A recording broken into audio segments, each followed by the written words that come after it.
Hi, everyone. I'm Vince, And I'm Emily. and you're listening to the Lighthouse Lowdown.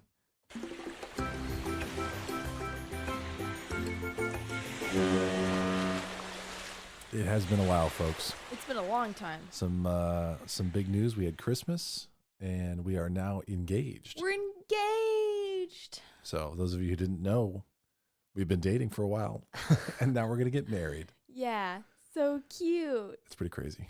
Vince has a lot of opinions. In regards to what, would you tell them for all of history to know? Wedding related items. Personally, I think he should just show up. We got engaged about 2 weeks ago. We've been planning the wedding. We're still not on it. We don't have a date or a venue. So Yeah. we're still in the early stages. We're wanting it to be this year, so the pressure's on to find a venue. Yeah. ASAP.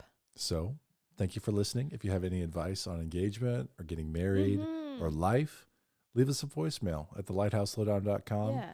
Send us a message on YouTube or an email from our site, Instagram, all the things. Yeah, because we already know that visiting lighthouses in pairs is a lot more fun than visiting in singles. So that's why we're doing this. Now it's our thing. Now we're going to get married. And Happy New Year to everybody. Hopefully everyone had a safe New Year and making progress on New Year's resolutions. Me, for one. I just figured out something kind of cool. I've decided I'm going to try and switch from coffee to tea during this year. Because apparently, well, we all know that it's better for you in just about every way, including the caffeine effect on your body, a gentler caffeine effect. Yeah. And I just discovered that there are lots of Lighthouse teapots out there in the world. And so I'm going to get a cheap teapot. I believe it's labeled or built after Thomas Shoal Lighthouse is the one that I'm going for. Nice. Thomas Point Shoal. And then when I have successfully gotten onto tea, I will be switching to a more expensive, nicer Lighthouse teapot as a reward. Vince and I just talked about this 10 minutes ago. Yep. Rewards are good. We used to have a coffee sponsor, a really, really good one, Yeah. Captain Cecil's Coffee. I still have just a little bit of that. We do. We're so milking good. it. Because it's not made anymore. He's not roasting these days. I think he's taking a break. Who knows? Potentially we could have a tea sponsor. Tea sponsor. Yeah. If there's any lighthouse or nautical related tea places out there that wants to sponsor us. Or any a bourbon tea. sponsor. Oh. Actually, we'll take any sponsor for anything. Yeah. For the new year. Make it your New Year's resolution to sponsor. The Lighthouse Lowdown. Sorry, I derailed. I just That's very good. feel chatty. We haven't done this in over a month. Welcome back, guests and listeners. And it's appropriate that we're drinking tea because today we're talking about a lighthouse south of England. Okay. Oh, we're international. Mm-hmm. I like that. International. Is that a song or something? Nope, I just said it. Okay. International. That's how we should start all of our international. International. Ooh, this is... Oh! I said I wanted to do this lighthouse. You did? I called this lighthouse. Do you know the history? I only know brief bits of the history and the phases of the lighthouses. It was on my list since episode 33. This is episode 69. Nice. 69. So. Oh, I thought. You're the one with the buttons over there. I don't know which Pretend one. we have a live audience. There we go. That's not so bad. So, well, we're going to talk about it. But I'm also talking about John Smeaton specifically today in his contributions. Excellent. Really interesting. Yeah. So. Excited. Yeah, maybe we'll do a more in-depth cover of No, it's all right. Eddystone. Take it away. I'm surprised. I didn't see it on the list. So we have a list that we try not to tell each other about what we're doing. Yeah. But it's my job, and I failed to do so, to check her list. No, it's not on there. It was more like one of those unspoken things. You're a little too far from the mic. Yeah, well, unspoken things that I should know. All right. we're Do you engaged, know? so you're gonna have to get used to that. Yeah, we're going to get married. We're married. So the Eddystone Lighthouse actually has gone through 4 designs and 4 builds, 4 from the ground builds. All right. On screen, you actually see 3. So the left is one called the Winstanley. I'm going to do my own pronunciations this whole time. Yeah, so you might as well. you folks just enjoy. Well, those look different to me. Those are just different renderings. Oh. There's a 1698, 1699. So they kind of finished building. Okay, I see. We'll see another photo later it's not a photo, another depiction later from the 1600s that is in color. It's red and white. It's gorgeous. Old. And then the Rudyard design, which I have a really good story to end the episode. Not a good story. Interesting story. Oh. And then the John Smeaton design. And the 4th is not on here, but it will be incorporated later. Oh. It's important because I wanted to talk about technology and development towards what John Smeaton was able to contribute. Okay. So that's kind of the focus, but we will cover the 4th and modern lighthouse. Yeah, he's a big name, so I'll be excited to hear how he contributed. Oh, the history buoy clip art's back. History buoy of the day. What's a dovetail? Do you know what a dovetail is? No. Really? Oh, okay. I've seen these before. Yeah. So dovetails first were seen in ancient Egypt as a wood joinery technique for caskets. Oh. Kind of interesting. Why caskets? Because it's also decorative? I don't know. I'm guessing that caskets were one of the more ornate and intense. More feelings. With the pharaohs and whatnot. It Yeah. was ancient Egypt, not modern Egypt. And there's not a lot of wood in Egypt as far as I know. I'm not sure. Oh. So I would guess that wood products were actually pretty special. I never considered that before. I might be really showing some lack of knowledge here, but I imagine the desert. I don't imagine a lot of trees. Yeah. A lot of lumber. Dovetails are still used today in wood joinery. In fact, our cabinets here, even though they are cheap cabinets, still have dovetail joinery for the front of the cabinet, the pole. And the benefit is that you can see on the screen, you take the 2 pieces that are going to be joined and you cut out one and you cut an extension on the other that join one another. Yeah. And this is much, in the woodworking world, this is much preferred compared to screws or plates or brackets. If you can not see hardware or not use hardware at all, it's a lot more then you have attractive. fine woodworking. Yeah. So dovetailing has become more popular as different machines are used to cut these now, rabbets. Because this looks like it would be really hard by hand. Mm-hmm. And there's different things like dados and biscuits and pegs. I do some woodworking, but it's all. I didn't know any of those. It's all. Biscuits? Yeah, biscuits. So a biscuit, unrelated, but woodworking related. Yeah. It's a little machine that cuts. It's like an oscillator, and you push it into the side of something, and it cuts a slot. And then the biscuit is a piece of wood that's real thin. That's the same roughly width as that slot. You dip it in glue, wood glue. Oh. And then you insert it into the slot. So you can join pieces of wood with biscuits. And the wood glue, the actual glued joints are usually stronger than the wood itself. If it's well done, it's well fitted. Oh. So I don't have I forget what it's even called, a biscuit cutter, a biscuit tool. I don't know what it's called. It's called a knife. No, I'm kidding. A biscuit knife.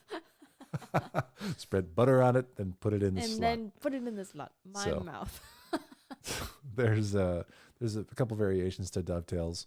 But you're going to see this is one of the 2 big technology features that were used on John Smeaton's lighthouse. Oh. Dovetailing not with wood, but with stone, which I have never even heard of today. Okay, until today. I vaguely remember this. So it's pretty cool. It's exciting. So thank you for that little tidbit of info. That is a dovetail history buoy of the day. Successful history buoy. Oh. So I learned about Eddystone Lighthouse and John Smeaton. It's actually Eddystone. Eddystone. No, That's right. Everything's. I'm just kidding. Oh, well, I was gonna say everything's English, so I'm gonna say everything wrong. Maybe it is. Eddystone. No, there's no way. Is it Cornwall or is it Cornwell? Cornwall. Here, let's do it. Is it Plymouth or Plymouth? Plymouth. Oh. Dang it. You and I are not in sync right now. All right, let's see. Ah, that tea is minty. So minty. It almost kind of like it's Like hurting drinking a mint. hurting my stomach. Eddystone. Eddystone. Okay, we were on the right track. We Thank can you. trust that guy, I bet. Thanks, guy. AI guy. So, as you'll see in the small clip, that lighter is England. Of course, the history of almost all lighthouses is there was a lot of ships, there was a lot of wrecks. It's on a shoal, and so the shoal is shallow and sometimes submerged, and it would sink ships. So they needed a lighthouse. This is a long time ago.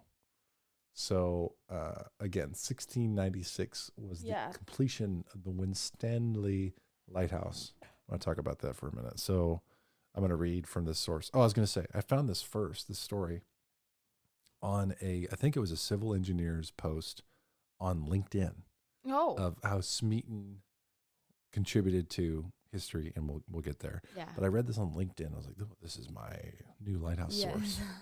So thanks to LinkedIn.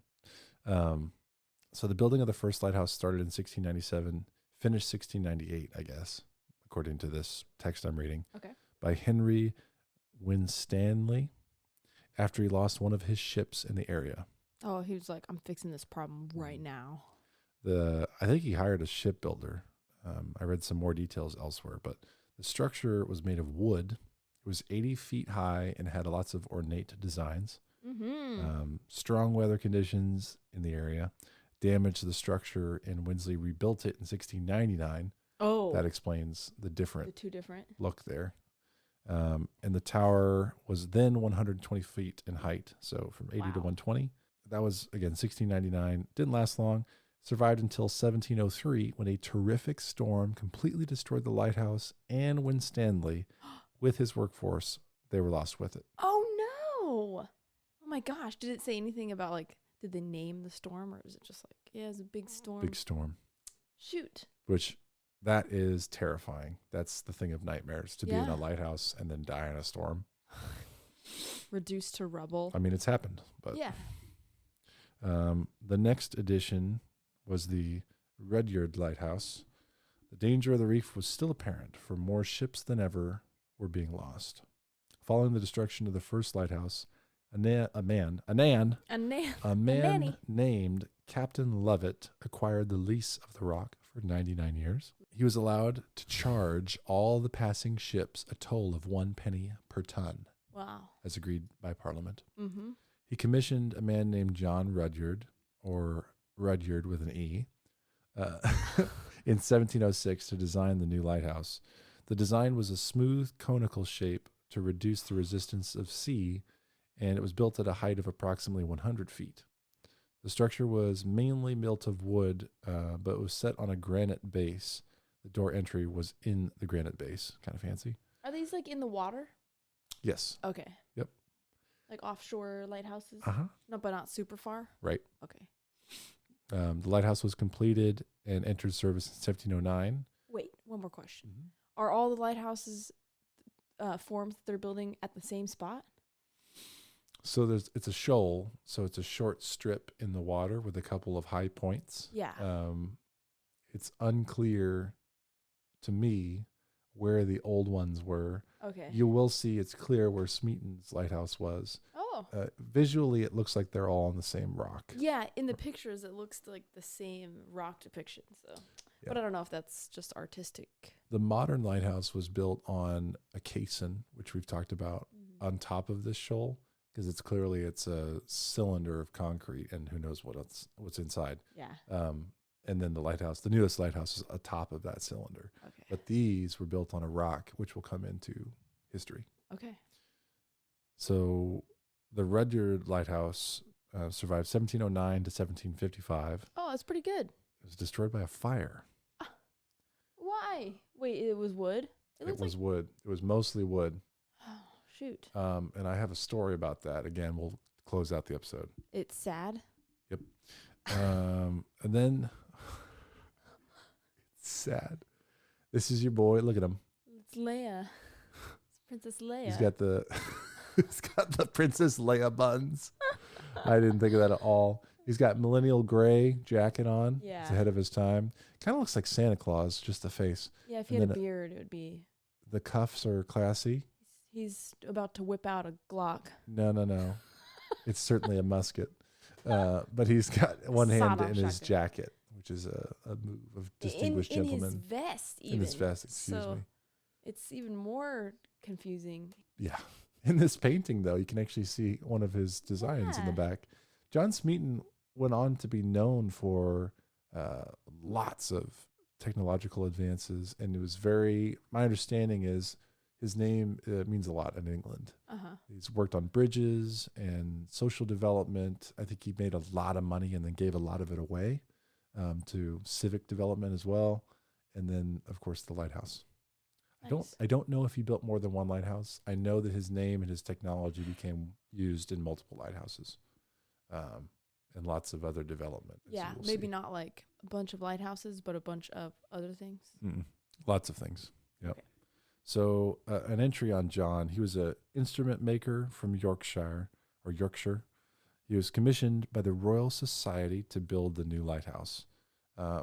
There's an article I read about he didn't have to bid against anybody, and he was recommended as the man for the job. Regardless. They were totally sure he could engineer this lighthouse. It was going to be a great lighthouse.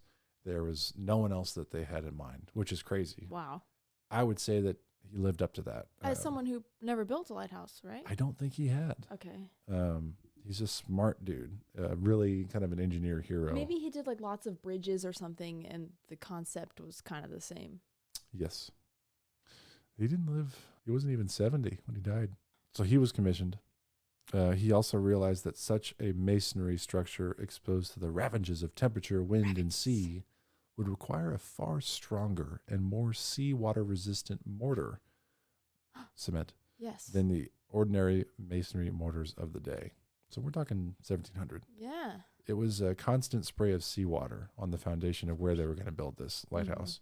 And the footings and the surface would never dry out, ever, during construction or afterwards. So his aim was to make a cement that would be equal to the best Portland stone in solidity. Solidness. That's what the word is, solidity. I know. And durability. I can know that one. Solidity. So he was a civil engineer, the way I understand. And there's, I guess we'll get there, but he was there on site, and the construction took 3 years for his lighthouse. My gosh. Which is pretty crazy because they had to bring food as well as all the materials out to this place. And he said that when they went to build it, he didn't know he needed special cement yet. He was just going to use the cement that was currently available. When they went to build it, he became aware that the footings, the foundation, the stones, they were all constantly covered in seawater.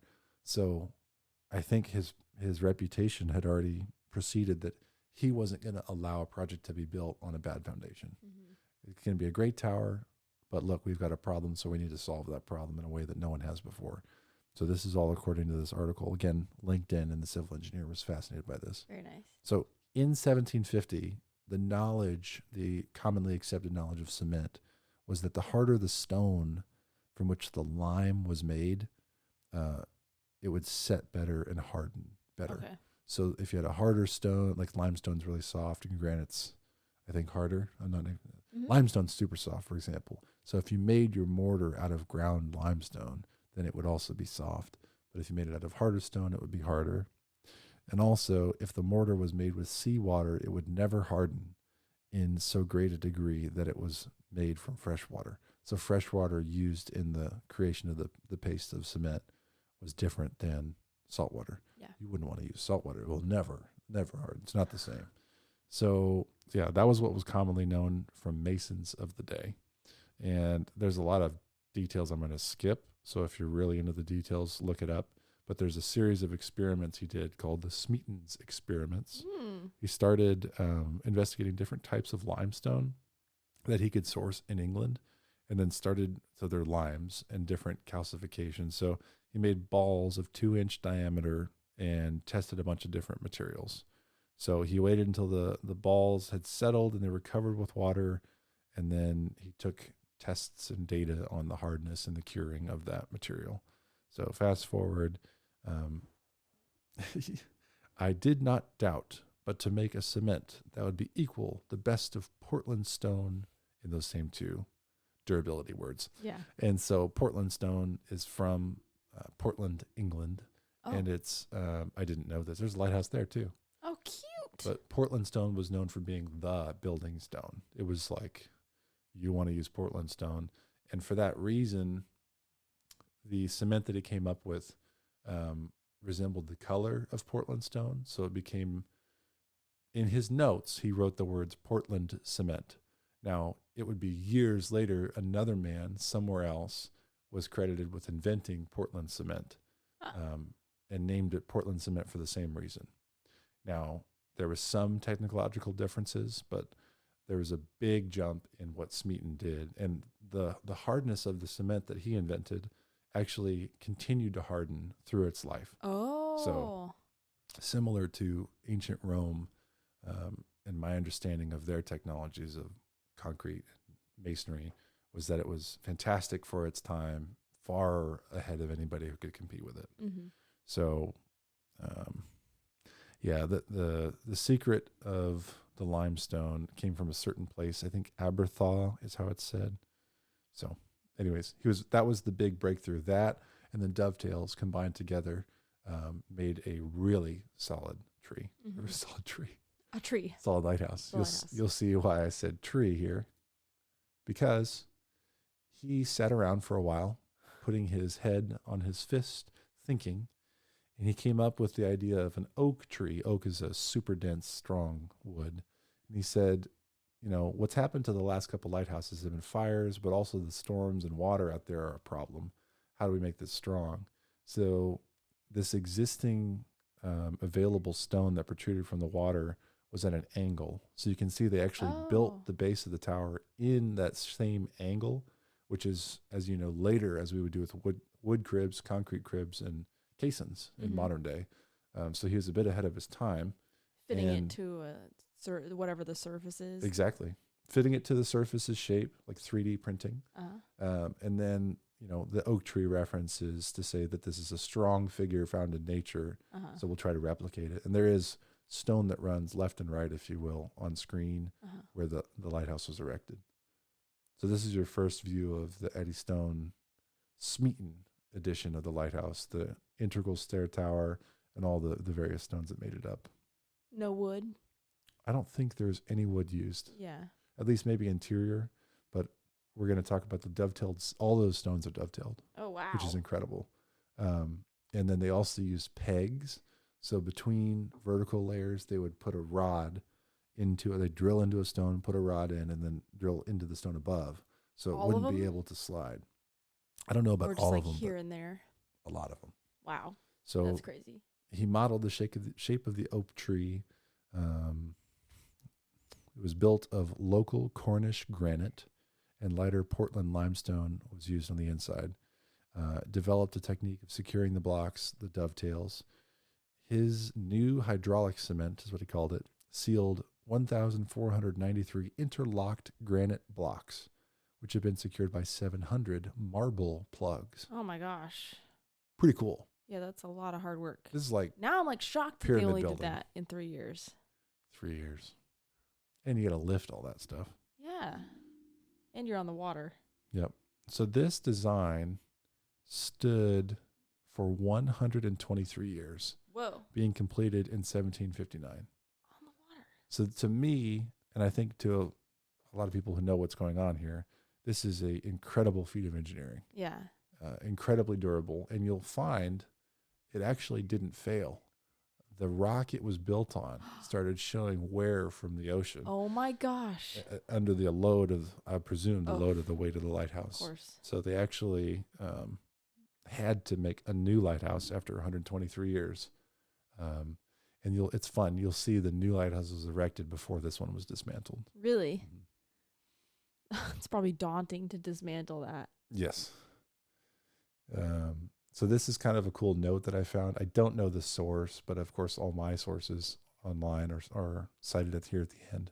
But this just shows some of the rigging that they had to use to move block just reminds us of when this was built. This was all done by hand and mechanism. They didn't have cranes and large barges.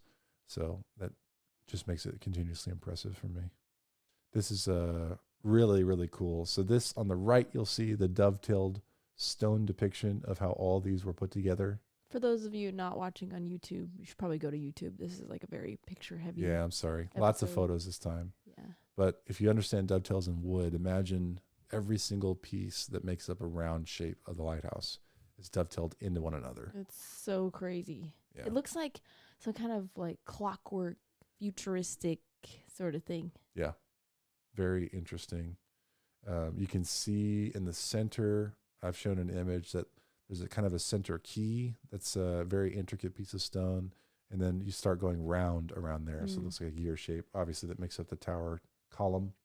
And then on the left, you see kind of a tabletop version of the same diagram with two different colors of metal, I think, that are used. Those might be stone as well. I'm not sure. But that was a model.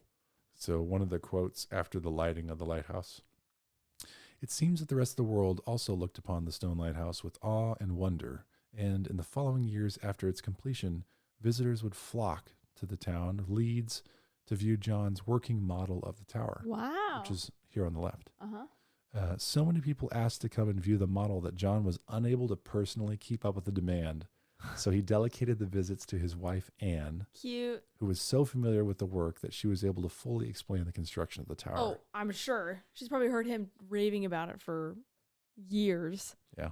Yeah. So the lighthouse that came on after 123 years was this one on the left. This is Smeaton's lighthouse, like I said. And then here's the original, just in red and white, kind of depicted before the big storm took this one out. I just thought that was kind of fun to show. Yeah, they made it like lots of bits and bobbles. Like they tried to make it like it looks almost like circusy. There's some houses that are that way. Really ornate trim. Yeah, I don't know. Anyways. Oh. This is there's lots of stories told about the strength and the dependency that the area had on Smeaton's lighthouse. And here's an image. It's actually a painting of the new lighthouse on the right and Smeaton's on the left in red and white stripes. Why did they dismantle it? Because they wanted to save it. Oh, that's so cute. Yeah. Is it somewhere? Yay. So, and we'll talk about that. So the new one on the right, it's called Douglas Lighthouse. It was built in 1870. And to its credit, it's still there today. Nice. It's built on that same reef. The reef was beginning to crumble under the footprint of Smeaton's lighthouse. So 1870, it was noted that the reef was falling apart. 1882, the new lighthouse on the right was completed. The Smeaton structure after that was dismantled stone by stone and re-erected on Plymouth, where it still stands today. Yay! So it's still standing and it's very well preserved. Is it high up? It's right on the water. Okay, I have some vague memory of something else, like high up. This is one of the pennies from England. Wow. You can read the thing there, but his hydraulic cement was really important. The government actually made it the basis of design for all of their contracts up to 1867, 43 years after the invention of Portland cement. So even though technically there's a better cement out there, they're like, but we made this one. But this one's better. Yeah. So I thought that was interesting. Very cool. He's credited as paving the road to Portland cement. And again, he noted in some of his handwritten notes, because of its color, the color is similar to the prestigious Portland stone. That was why he called it that. Yeah. They had the lighthouse on the penny until 1971. Yeah, I think they did actually two editions of the lighthouse, the penny. Cool. 1859. Oh yeah. 1937. Pretty cool. Love that. So it's fun to have history recorded like that. Mm-hmm. Smeaton's lighthouse, as we're kind of reflecting on, 72 feet high, and then 100 overall, the stone below. 26 feet at the base, 17 at the top. The chandelier that lit it was 24 large tallow candles. Ew. I know. It was the 16th of October in 1759. John was on board a boat 7 miles away to sea to watch the first lighting of his tower. That's so cute. Really cool. That was probably a proud moment. I have a quote. Oh. He was not disappointed with the results, and he wrote, "We were about 7 or 8 miles distant from the lighthouse, at the first lighting this evening. The light at first appeared very strong and bright to the naked eye, much like a star of the first magnitude. Oh. Its luster diminished as we increased our distance, till it came down to a star of about a third magnitude.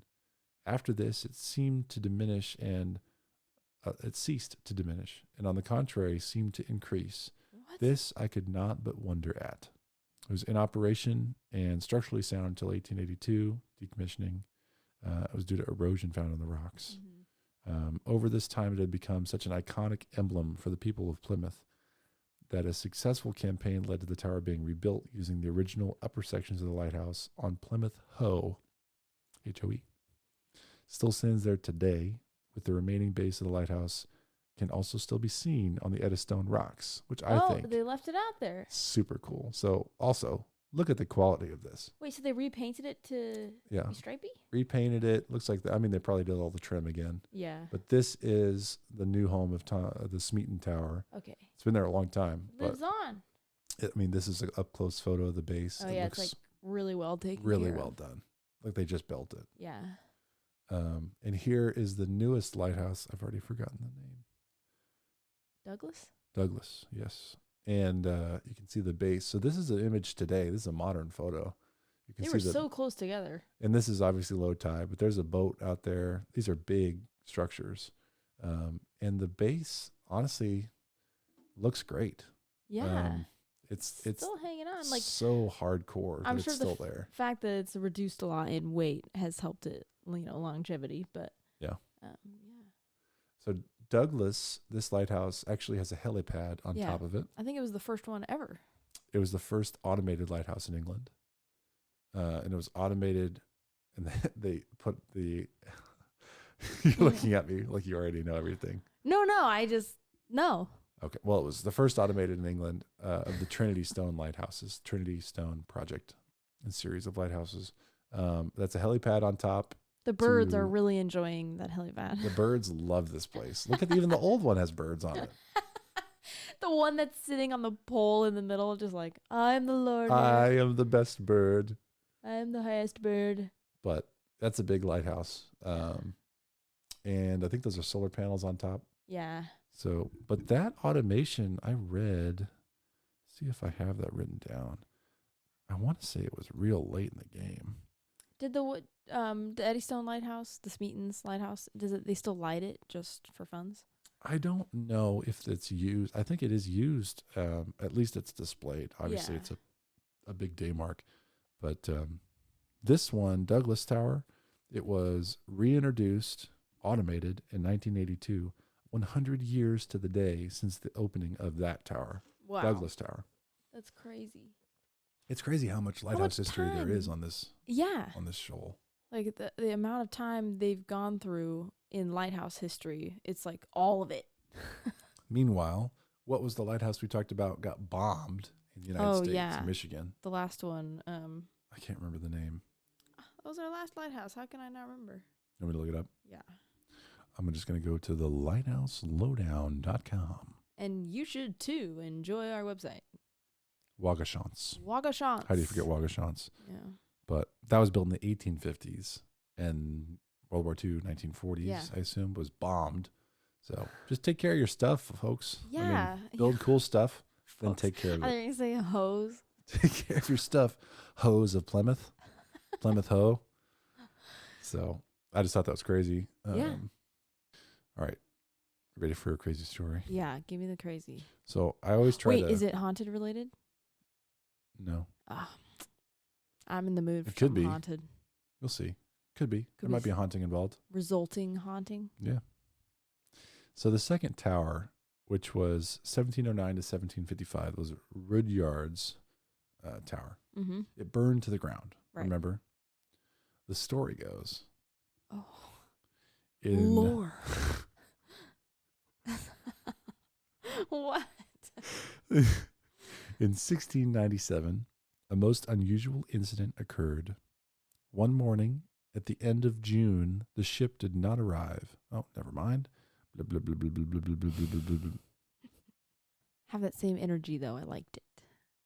The lighthouse stood for 47 years until the night of the 2nd December 1755, when the top of the lantern caught fire, probably through a spark from one of the candles. Yeah, whatever. That makes sense.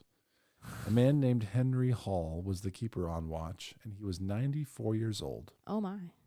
But he was said to be, quote, of good construction for the active. I think I remember this story. Active of his years, yeah. 94 is ripping, though. Yeah, wow. But back then, 1755 to be 94? Yeah, we're just talking Smeaton died at 68. He's probably in feathers beds his whole night. Combination of Diet, or what is it? Coke Zero and tea, plus resulting coffee and what? I'm so tired. Tea is not caffeinated, so you're welcome. So, Mr. Hall was of good construction and active for his years. He did his best to try to put out the fire by throwing water upwards with a bucket. When he was doing so, the roof was lead. It melted, and his mouth was open whilst looking up. Some of the molten lead ran down his throat. He and the other keeper, unnamed, battled continuously against the fire, but they could do nothing, as the fire was above them all the time. As it burnt downwards, it gradually drove them out onto the rock. Mm-hmm. The fire was observed from the shore by a Mr. Edwards, a man of some fortune and more humanity. Wow. The contemporary account says he sent off a boat, which arrived at the lighthouse at 10 a.m. after the fire had been burning for 8 hours. Oh, wow. The sea was too rough for the boat to approach the rock that the boat's on, so they threw ropes and dragged the keepers through the waves to the boat. Sketchy. Oh, yeah.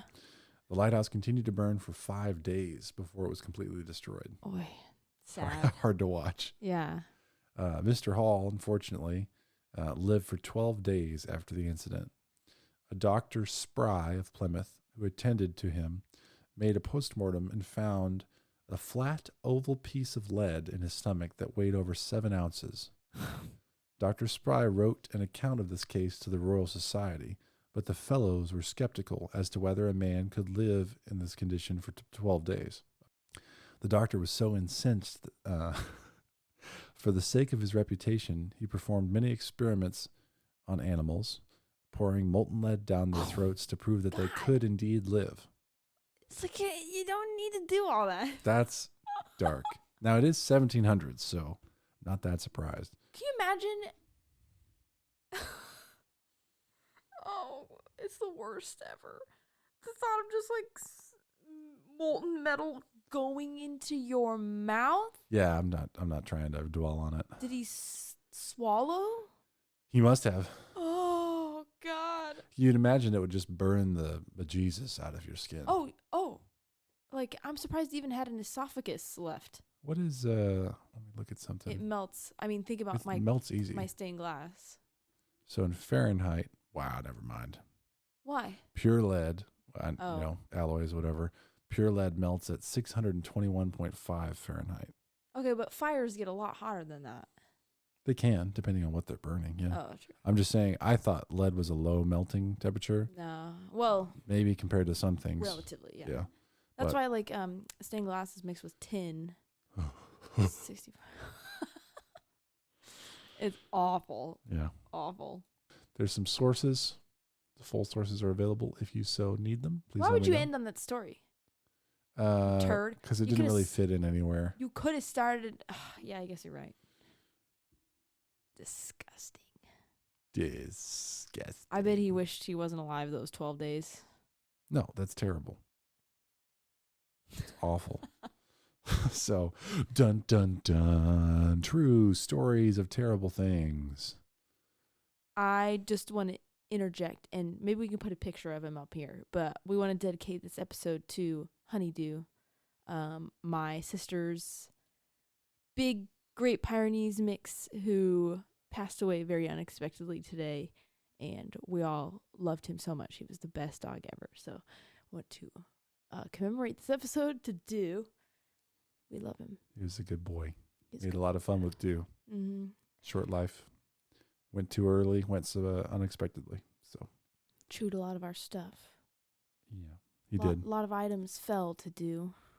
We don't have a dog. I love dogs, and I had Dew in my care when where you were at Japan. Yeah.